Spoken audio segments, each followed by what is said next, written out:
The war had ended 3 cycles ago, but King ZH still scanned the quantum feeds every dawn, searching for the transmission that never came. His daughter, Commander Aliana, had vanished during the Battle of the Hellion Rift when her dreadnought's core went critical.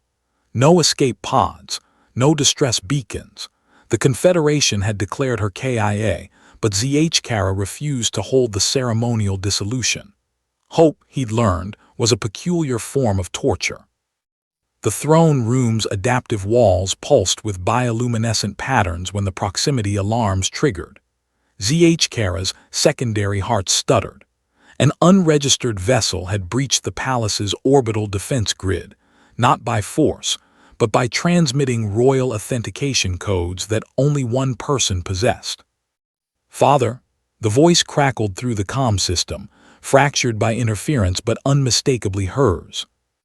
ZH 4 arms trembled as he activated the landing protocols himself, bypassing his guards' protests.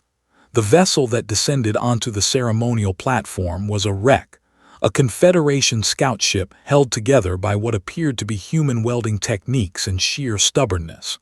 When the airlock hissed open, Aliana emerged. She looked thinner, her chitinous exoskeleton bearing scars that would never fully heal, but alive. Impossibly, miraculously alive. Behind her, a human male stepped into the amber light of the Tharkasian afternoon.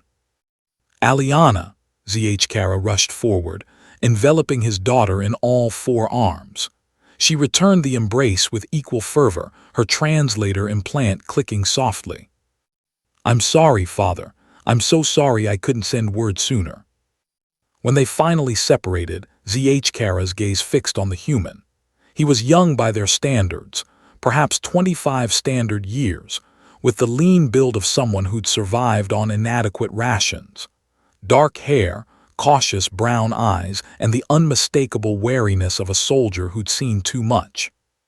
"This," Aliana said, her vocal harmonics carrying a note ZH had never heard before, "is James Chen, formerly of the Terran Colonial Marines.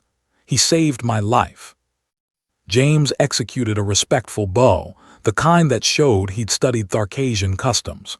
"Your Majesty." ZH mandibles clicked in confusion. "A human, the species we were fighting."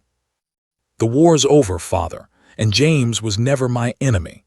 Aliana moved to stand beside the human, close enough that their shoulders nearly touched. "When my ship went critical, I ejected in a damaged pod. I crash-landed on Kepler 442b in the neutral zone. The pod systems were fried. I had maybe 48 hours of oxygen left."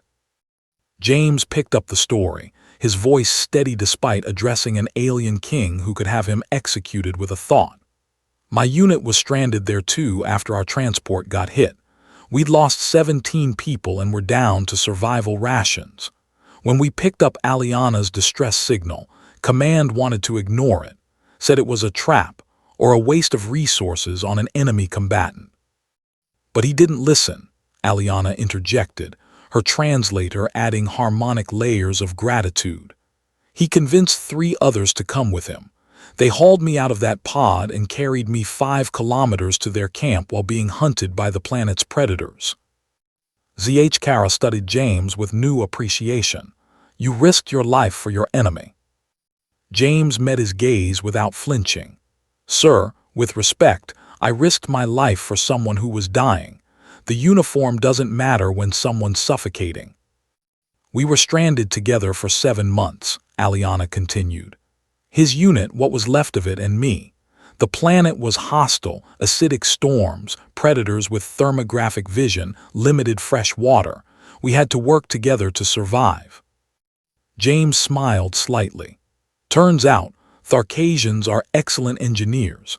Aliana rebuilt our water purification system from scraps and designed shelters that could withstand the acid rain. We taught her about Earth combat tactics and foraging techniques." "And James," Aliana said, her voice softening in a way that made ZH primary heart clench with realization, "taught me that humans value something they call compassion above victory. When the rescue ship finally came, a Confederation vessel, They wanted to take only me and leave his people behind as prisoners of war. I told them if they didn't take everyone, they didn't take anyone, Aliana said firmly. We survive together. We leave together. Zhkara looked between them, his daughter, the greatest military mind of her generation, and this human soldier who defied orders to save her. The way they stood together spoke of bonds forged in survival, trust earned through shared hardship. You violated the armistice protocols bringing him here, Zhkara said carefully. I know, Aliana replied, but he has nowhere else to go. Earth thinks he's a deserter for helping me. His own people want to court-martial him. James shifted uncomfortably. Your Majesty, I'm not asking for asylum, I needed to make sure Aliana got home safely. After that, I'll figure something out. Figure something out. Zhkara's mandibles spread in what humans would recognize as a smile. Young human, you saved the heir to the Tharkasian throne. Do you understand what that means in our culture? James glanced at Aliana, who suddenly found the floor fascinating. Not entirely, sir. It means, Zhkara said, his voice resonating with ancient tradition, you have earned a blood debt. In our society, such debts can be repaid in only two ways, through servitude or through kinship.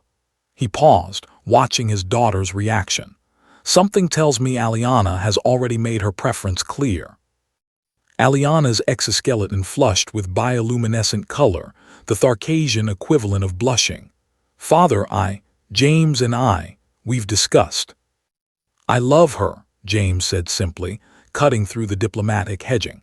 I know that's complicated. I know there are biological differences and political ramifications, but 7 months surviving together strips away pretense. I've seen who she is when everything's falling apart, and she's seen the same of me.